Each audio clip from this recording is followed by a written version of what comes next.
Chapitre 108. Ce fut à partir de ce moment que je pris résolument ma détermination.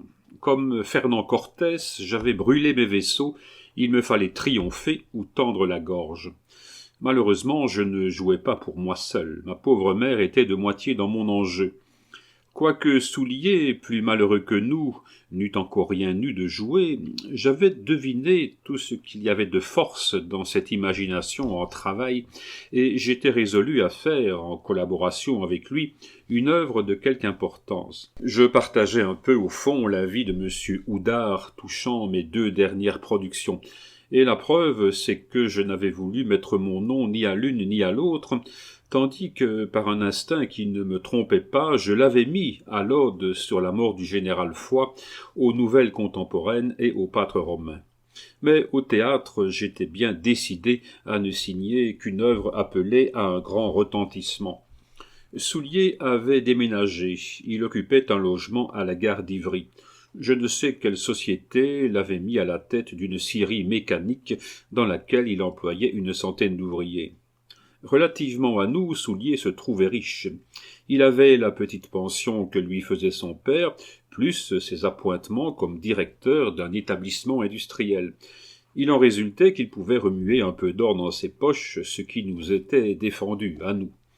Soulier avait pour l'or une véritable passion. Il aimait avoir de l'or, il aimait à manier de l'or. Quand, vers la fin de sa vie, quand il gagnait 40 ou 50 000 francs par an, il avait de son côté des engagements pris pour la fin du mois. Souvent, dès le 15 ou dès le 20, les 2 ou 3 000 francs qu'il avait à payer étaient dans son tiroir. Alors, pour se procurer cette jouissance que lui donnait la vue de l'or, il échangeait ses pièces de 5 francs ou ses billets de banque contre des Napoléons, recommandant qu'on lui prît les plus neufs et les plus brillants, ce qui constituait d'abord une première dépense de 4 ou 5 sous par Napoléon, car Soulier n'a pas eu le bonheur de vivre dans cette bienheureuse époque de la dépréciation de l'or. Puis, quand arrivait la fin du mois, c'était pour se séparer de son or un tel déchirement que, quoiqu'il eût là, dans son tiroir, la somme due, rarement il soldait son billet à l'échéance, préférant payer 20, 30, 50, 100 francs de frais et récréer quelques jours de plus ses yeux de la vie du riche métal. Et cependant, rien de plus généreux, rien de plus large, rien de plus prodigue même que Soulier. Il aimait l'or, mais entendons-nous bien, pas à la façon des avares. Il aimait l'or comme la représentation du luxe, comme le moyen le plus sûr de se procurer toutes les jouissances de la vie. Il aimait l'or pour la puissance que donne l'or. Aussi avait-il une prédilection toute particulière pour le roman de Monte Cristo. Qu'on me pardonne, quand je parle de Soulier, de m'étendre largement sur lui, c'est une des plus vigoureuses organisations que j'ai connues, et je dirais de lui ce que Michelet disait un jour de moi, c'était une des forces de la nature. J'aurais compris Soulier braconnier dans les forêts de l'Amérique, pirate dans les mers de l'Inde ou dans l'océan boréal, voyageur sur les bords du lac Tchad ou du Sénégal, bien mieux que romancier ou auteur dramatique. Aussi, il était superbe à cette cirée mécanique, au milieu de ces 100 ouvriers qu'il dirigeait d'un signe de tête, d'un geste de la main, et qu'il commandait d'une voix à la fois douce et ferme, affectueuse et puissante. Il venait d'achever son imitation du Roméo et Juliette de Shakespeare. Il y avait dans cette œuvre quelques beaux vers chaudement forgés, quelques grandes idées vigoureusement tordues, mais en somme, c'était une œuvre médiocre. Il l'avait commencé 2 ans plus tôt et n'avait rien osé de neuf à une époque où le neuf était une des conditions du succès. J'avais dit franchement à Soulier que je venais pour faire un drame avec lui, mais comme ni l'un ni l'autre de nous sans doute ne se sentait assez fort pour aborder une création, nous résolûmes de prendre un sujet dans Walter Scott. Walter Scott était à la mode. On venait de jouer, avec grand succès, un château de Kenilworth à la porte Saint-Martin, et on allait jouer un Quentin de Wart au théâtre français. Le rôle de Louis XI avait été fait pour Talma, et Talma comptait le jouer après Tibère. Quel pas eût fait faire un mouvement dramatique au sujet de Walter Scott joué par Talma? Nous nous arrêtâmes aux Puritains d'Écosse. Il y avait dans les puritains d'Écosse deux caractères qui séduisaient invinciblement Soulier, c'étaient John Belford Burleigh et Boswell. Le sujet choisi, nous nous mîmes avec ardeur à l'œuvre, mais nous avions beau nous réunir, le plan n'avançait pas. Nos deux organisations, en relief toutes deux, si l'on peut s'exprimer ainsi, ne trouvaient ni l'une ni l'autre où emboîter leurs aspérités. Après 2 ou 3 mois d'un travail infructueux, après nous être réunis inutilement 5 ou 6 fois, nous n'avions réussi à rien et nous n'étions guère plus avancés que le premier jour. Mais j'avais énormément gagné à ma lutte avec ce rude jouteur. Je sentais naître en moi des forces inconnues, et comme un aveugle auquel on rend la lumière, il me semblait que peu à peu, de jour en jour, mon regard embrassait un horizon plus étendu. En attendant, je m'habituais à manier la poésie dramatique en traduisant en vers le Fiesque de Schiller. Je m'étais mis à ce travail comme à une étude et non comme à une espérance, et quoiqu'il ne dût rien me rapporter, quoique nous eussions le plus grand besoin d'un travail qui rapportât, j'eus le courage de l'accomplir d'un bout à l'autre. Vers cette époque, ma pauvre mère, qui tremblait toujours pour ma place et qui, il faut le dire, ne tremblait pas tout à fait à tort, ma pauvre mère eut un nouvel exemple d'espoir trompé à me mettre sous les yeux. Auguste Lafarge, mon compatriote, cet élégant clerc de notaire qui, un instant, avait révolutionné tout Villers-Cotterêts, qui avait été forcé de vendre son étude, faute d'une femme et d'une dot pour faire honneur à ses engagements, Auguste Lafarge, qui, en désespoir de cause, avait voulu se lancer dans la littérature, venait de mourir après 2 ou 3 années de lutte avec une horrible misère.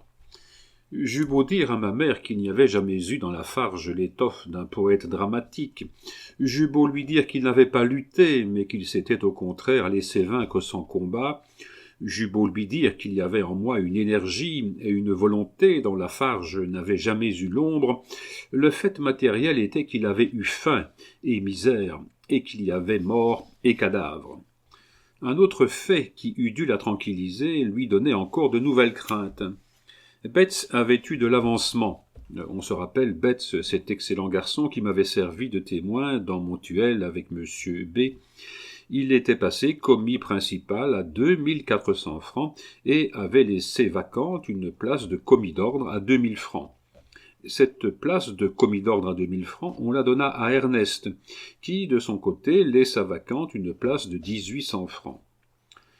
Comme je faisais mon service au bureau avec une régularité à laquelle la malveillance elle-même n'eût rien trouvé à reprendre, et qu'en somme on était injuste peut-être, mais non malveillant pour moi, il n'y eut pas moyen de refuser la place d'Ernest que j'allais demander à Oudard comme une chose qui m'était due. Ma demande me fut accordée. Seulement on me fit passer du bureau du secrétariat au bureau des secours. Le bureau des secours était une succursale du secrétariat, mais il faut le dire, cette succursale était placée sur une échelle secondaire. Ce que j'eusse regretté au secrétariat, c'était Lassagne. Mais un changement s'était fait depuis quelque temps dans la topographie des bureaux, et en sa qualité de sous-chef, il avait obtenu un cabinet pour lui seul.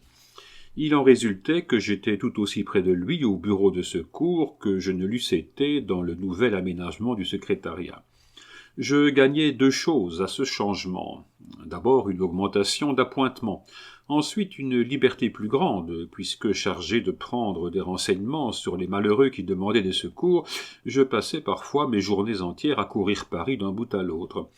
J'aurais bien voulu, comme compensation à ces 2 choses que je gagnais, perdre mon portefeuille, mais il n'y eut pas moyen. Malgré cette augmentation d'appointement qui m'était accordée, et malgré cette liberté qui m'était acquise, ma mère vit une disgrâce à ce changement opéré dans ma position. Ma mère ne se trompait pas, et d'ailleurs se fût-elle abusée, on eut soin chez monsieur de Violaine de redresser ses idées à cet égard. Au reste, un véritable malheur menaçait de frapper cette famille qui était la nôtre. Depuis quelque temps, Félix de Violaine, très vigoureusement constitué en apparence, toussait et s'affaiblissait. Inquiet de cette langueur à laquelle il se sentait aller malgré lui, il vint me trouver un jour et me pria de le conduire chez Thibault, dont il avait plus d'une fois entendu vanter la science médicale. Je m'empressai de lui rendre ce service, je le conduisis chez Thibault, que je priai de l'examiner avec attention. Thibault le fit déshabiller jusqu'à la ceinture, percuta sa poitrine, écouta la respiration à l'oreille nue, puis avec le stéthoscope, et après 10 minutes d'examen, tout en lui disant tout haut à lui que c'était une affection de poitrine grave, mais cependant sans danger, il me dit tout bas à moi « C'est un garçon perdu ». On n'a pas idée de l'impression douloureuse que me fit cette déclaration si nettement articulée. Félix n'avait jamais été d'une grande amabilité pour moi. Son caractère, un peu jaloux, m'avait plutôt éloigné que rapproché des plaisirs que, grâce à la position de son père, il pouvait me procurer, et surtout du plaisir de la chasse, le premier de tous pour moi. Mais il n'en était pas moins une des tendres amitiés de ma jeunesse, et si cette prédiction se réalisait, c'était la première feuille que la mort arrachait au rameau d'or de mes souvenirs d'enfance. Je ne me souciais pas d'annoncer cette triste nouvelle à monsieur de Violaine. J'allais trouver Houdard et lui raconter ce qui venait de se passer. Houdard n'en voulait rien croire, tant Félix avait paru jusque-là peu disposé à mourir d'une phtisie pulmonaire. Mais j'envoyai chercher Thibault lui-même, et Thibault lui réitéra la prédiction qu'il m'avait faite. Sans dire toute la vérité à monsieur de Violaine, Houdard lui fit entendre que Félix avait besoin de grands soins, et comme Félix ne voulait pas d'un autre médecin que Thibault, il fut convenu que celui-ci le visiterait tous les jours. Ce fut à cette époque surtout que je fis cette étude presque spéciale de la phtisie pulmonaire que j'ai développée dans mon roman d'Amaury. J'ai déjà dit ailleurs comment, au moment où la prédiction de Thibault allait se réaliser, quand tout espoir était déjà perdu, même au cœur de sa mère, ce dernier sanctuaire de l'espérance, Félix de Violaine fut miraculeusement sauvé par un rhumatisme articulaire qui, déplaçant l'inflammation, fit ce qu'aucun remède n'avait eu l'énergie de faire. Sur ces entrefaites eut lieu au Théâtre-Français la représentation de ce drame de Louis XI à Péronne que Talma devait jouer. C'était un grand événement pour nous autres jeunes gens aspirant à fonder quelque chose de nouveau que cette représentation. C'était encore Taylor qui l'avait pressé, qui avait veillé à l'exactitude des costumes et à la richesse de la mise en scène. La pièce eut un succès dû moitié à la surprise, moitié à sa valeur réelle. Je ne la vis pas à la première représentation. Je n'avais pas pu me procurer un billet et je n'étais pas assez riche pour en prendre un à la porte. Mais Soulier vint nous rejoindre au Café des Variétés et nous donner des nouvelles. Il était dans l'enthousiasme. Cela nous rendit du courage et nous essayâmes de nous remettre à nos puritains d'Écosse. On s'était partagé aux Français la succession dramatique de Talma. Michelot avait pris Tibère et Louis XI, Firmin avait pris le Tasse. Joanny s'apprêtait à débuter dans tout le répertoire de l'illustre défunt. Lafont était devenu à la fois l'un et l'autre. Chacun regardait Talma comme un obstacle, et cet obstacle supprimé croyait arriver pour son compte à la réputation de cet homme qui avait absorbé toutes les réputations. Afin que rien ne manquât aux chances de succès, on se partagea les costumes comme on s'était partagé les rôles. Une vente publique de la garde-robe de Talma fut indiquée pour le 27 avril. Voici les prix auxquels s'élevèrent les différents costumes. Les gens qui espéraient acheter le talent avec les habits ne les payaient pas cher. Charles VI et sa perruque 205 francs, Ladislas 230, le Cid 62, Mithridate 100, Richard III 120, les deux Néron 412, la couronne de Néron 132, Othello, une fois joué à l'opéra, 131, Léonidas 200, Clovis 97, Joad 120, Nicodème 60, le maire du palais 115, Philoctète 40, Typosaep 96, Leicester 321, Méno 45, Falkland 42, Danville 130, le misanthrope 400, Bayard 51, le grand maître des Templiers 40, Jean de Bourgogne 79, Manlius 80, Sylla avec la perruque 160, Hamlet avec le poignard 236, l'Oreste d'Andromaque 100, l'Oreste de Clytemnestre 80, total 3884 francs. On a remarqué dans cette nomenclature un article intitulé « Les deux Nérons » et l'autre « Othello une fois joué à l'opéra ». Ces deux désignations sont une preuve de la conscience que Talma mettait à la recherche de ses costumes. Un jour, il trouva dans Suétone que Néron était entré au Sénat avec un manteau bleu brodé d'étoiles d'or. À l'instant même, il se fit faire un costume en harmonie avec ce manteau, et il entra en scène comme Néron était entré au Sénat avec un manteau bleu brodé d'étoiles d'or. Mais le lendemain, je ne sais plus quel critique, qui ne s'était pas donné la peine de lire Suétone et qui prenait ce costume pour une fantaisie de l'acteur, dit dans son feuilleton que Talma avait l'air de la nuit dans le prologue d'Amphitryon. Cela suffit pour empêcher Talma de remettre le manteau étoilé. Une autre fois, devant jouer Othello à l'opéra pour un bénéfice, il réfléchit que le mort, devenu général de Venise, avait dû nécessairement renoncer à son costume oriental et prendre le costume vénitien. Il se fit donc faire, avec la plus grande exactitude, un costume vénitien du XVe siècle. Mais avec le turban, avec la ceinture, avec les larges pantalons brodés, une partie du pittoresque était partie. Ce pittoresque, tout le talent de Talma n'avait pu le remplacer, et mécontent de lui-même, pensant que le changement de costume avait influé d'une façon fâcheuse sur son jeu, il reprit aux représentations suivantes le costume traditionnel et abandonna l'autre à tout jamais. Le costume du misanthrope, trouvé dans la garde-robe de Talma, prouve le désir qu'il eut toute sa vie, sans oser le satisfaire, de jouer le rôle d'Alceste. Celui qui l'acheta n'eut point cette modestie. Pendant que se passaient tous ces événements, fort secondaires pour la France, mais fort importants pour nous, le gouvernement faisait sournoisement une tentative pour rétablir cette censure qu'il avait abolie. Dans son discours à la Chambre, le roi avait dit « J'aurais désiré qu'il fût possible de ne pas s'occuper de la presse, mais à mesure que la faculté de publier les écrits s'est développée, elle a produit de nouveaux abus qui exigent des moyens de répression plus étendus et plus efficaces. Il était temps de faire cesser d'affligeants scandales et de préserver la liberté de la presse elle-même du danger de ses propres excès. Un projet vous sera soumis pour atteindre ce but. » Ce paragraphe n'était rien de moins qu'une menace. Cette menace se traduisit en un projet présenté à la Chambre sous le titre de « Projet de loi sur la police de la presse ». La lecture de ce projet fut 20 fois interrompue par l'opposition et se termina au milieu d'une agitation terrible. Casimir Périer quitta son banc en s'écriant « Autant vaut proposer une loi en un seul article qui dirait « L'imprimerie est supprimée en France au profit de la Belgique ». Monsieur de Chateaubriand appela cette loi une loi vandale, et aux cris poussés par la capitale, toute la France répondit, envoyant des pétitions particulières et collectives, qui toutes avaient pour but de supplier la Chambre de rejeter ce projet comme destructif de toutes les libertés publiques, comme désastreux pour le commerce et comme attentatoire aux droits sacrés de la propriété.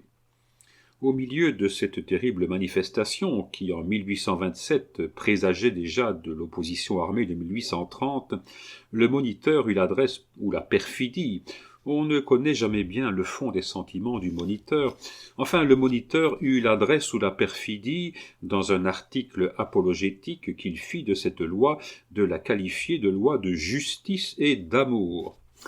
Oh, alors le sarcasme, cette arme si puissante en France, eut un côté où se reprendre. Il se cramponna à ce titre et en fit un poignard qu'il retourna de toute façon dans le cœur de M. de Peyronat. Tout se prononça contre cette loi, l'Académie elle-même. Ce fut M. de la Crételle qui attacha ce grelot, si difficile à attacher, et qui devait réveiller les 40 immortels sur leur fauteuil.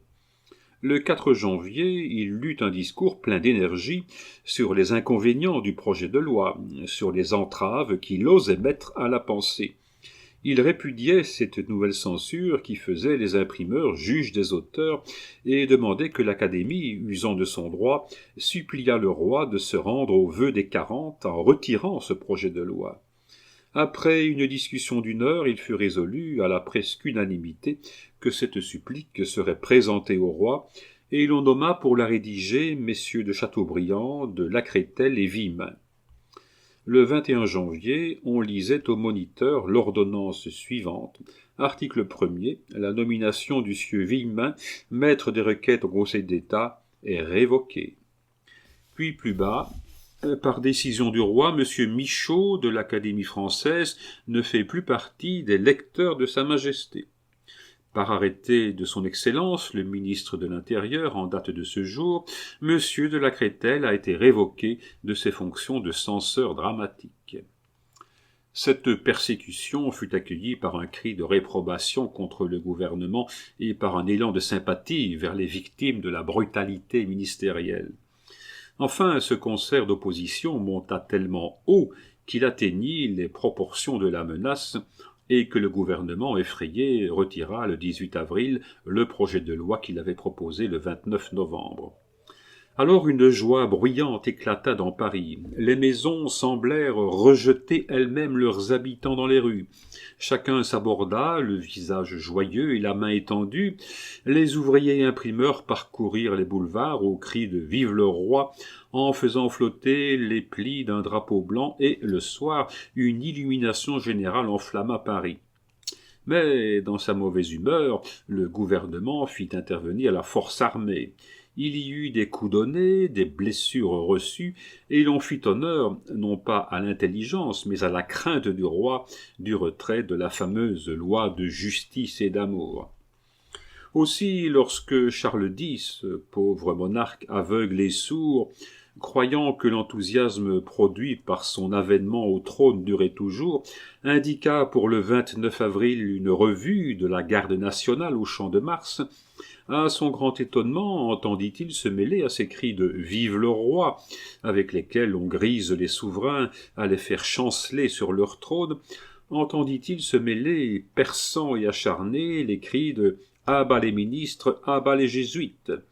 Ces cris s'élevaient particulièrement aux 2e, 3e, 5e, 7e et 8e légions, c'est-à-dire des rangs de l'aristocratie financière et de la petite bourgeoisie. Étourdi de cet accueil, Charles X s'arrêta un instant, puis poussant son cheval jusque sur le front de la Légion, qui faisait entendre les cris les plus acharnés, « Messieurs, dit-il, je suis venu ici pour recevoir des hommages et non des leçons. » Hélas, les rois de 1827, comme ceux de 1848, auraient cependant bien dû savoir que ce sont les hommages qui aveuglent et les leçons qui éclairent. Le lendemain, à 6 heures du matin, tous les postes de la garde nationale étaient relevés par la troupe de ligne, et à 7 heures paraissait dans le Moniteur, à la place de l'article qui devait rendre compte de la revue, l'ordonnance du licenciement. Dès ce moment, il y eut rupture entre la branche aînée et la bourgeoisie. Celle-là, d'ailleurs, avait son roi élu d'avance dans les desseins de Dieu, roi qui devait régner sur elle et passer avec elle. À partir de cette heure, les yeux un peu clairvoyants purent voir, s'approchant peu à peu, le nuage qui portait dans ses flancs la tempête de 1830.